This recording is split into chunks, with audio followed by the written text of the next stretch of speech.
So joining us today is Satdip Binning, who is the founder of the Functional Health Institute, which is a health and wellness center based in Ontario, Canada. And do you mind just by starting with what is functional medicine? Yeah, so functional medicine is a system that's designed to help people get answers to their health situations by getting to the root cause. And so the difference would be, one of the big differences in that whole experience is that it doesn't really matter what someone's diagnosed with.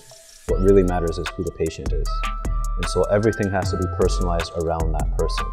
And to really solve those real issues, you have to look at everything that person's surrounded by and everything that's inside them. So their environment becomes a big factor of that person's health journey.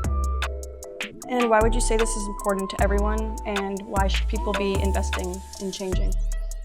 Well, it's important because, if you look at our world right now, we're in, everything seems to be burning down. Mm-hmm. And no matter who you are, the level of impact you will create in the world is always going to go back to what's your level of health, right? If your health is down here, that's the level of the impact you're going to make. So if we desire to change the world and have this much impact, then your health has to match that. Mm-hmm. And so for me, it's not even just always about just your health and eating well. It's about, what do you want to contribute? What's your legacy going to be? And the legacy is going to be limited by your health. And so we have to all invest in that if we want to solve these bigger issues like the environment and things like that. Mm-hmm. And how is medicine and our health connected to our environment? And how are these changes to the environment impacting our health? Good question. So our health environment and environment are inseparable. Mm-hmm. We can't have this concept of, if you look at every species on this planet, we're in what's called like the 6th mass extinction on this planet. We're part of it, right? So our children are now in a state where 50% of our kids are growing up with chronic diseases. That's unheard of. It's never happened before in the history of us being on this planet, right? So whatever's going on is in our health, like they're tied together, just like 2 strands of our DNA. Mm-hmm. So what that means is every aspect of our environment is going to impact us. For example, we eat really dirty food, and you have a lot of lobbyists that would tell you it's fine, there's nothing wrong here, eat it. But yet, our food and our soil is becoming more and more depleted because of the way we farm. And so how does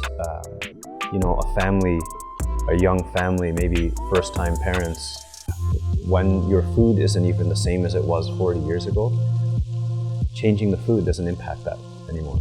It doesn't lead to more health, and so when it should be. So if we're not willing to make these changes, if we're not willing to say, hey, these chemicals we're spraying on our food, these chemicals that we're breathing in every single day are causing a detriment to our society and to our health from a young age to a big age, then we're really going to miss the boat.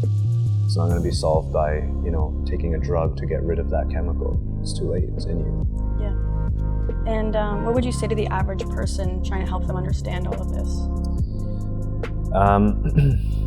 The average person needs to get involved, mm-hmm. right? And so there's grassroots things they can do. And what I mean by that is just start with your own house, right? So if you're worried about the environment, are you using Tide laundry detergent on your own clothes? Like, what are you worried about if you're part of the problem, right? So what we have to do is then think about things like food, right? There's simple things that I try to teach people in our office, in our clinic, because truly we have to get back to that as the solution, right? People mistakenly think the term doctor means healer because we've attached this energy to it, right? And we've given this power to this person in a white coat who's going to heal me.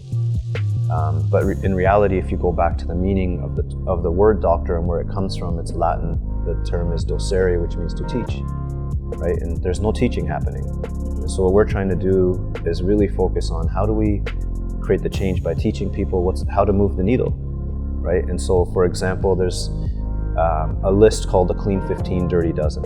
And so what I try to teach people is, hey, if you have a monetary budget that doesn't allow you to eat organic, follow these rules, right? So there's what the Clean 15 Dirty Dozen, what it essentially means is There's a list of fruits and vegetables that are on the Clean 15, so they're not organic, but they're the least contaminated with pesticides. So a smart decision would be, eat these things if you can't afford to buy organic things. And the Dirty Dozen are the list of the most contaminated foods with pesticides.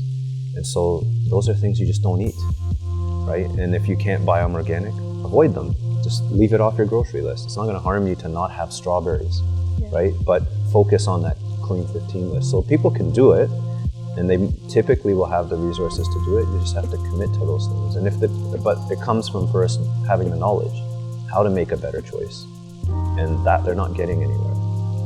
And just to build off that question, so what is something that anyone can start for themselves and their families? I guess, it comes from that question. Start following that Clean 15 Dirty Dozen. Start choosing to clean up your personal environment, right? Clean your home. Get rid of some of the toxins that you're willingly spraying all over the place in your home. The stuff you bathe with, the stuff you put into your mouth. We're all probably coffee drinkers. Most people don't realize coffee by weight is one of the most contaminated things we can ingest with pesticides. And so all these Tim Hortons and Starbucks, none of them serve organic coffee. So what are you consuming?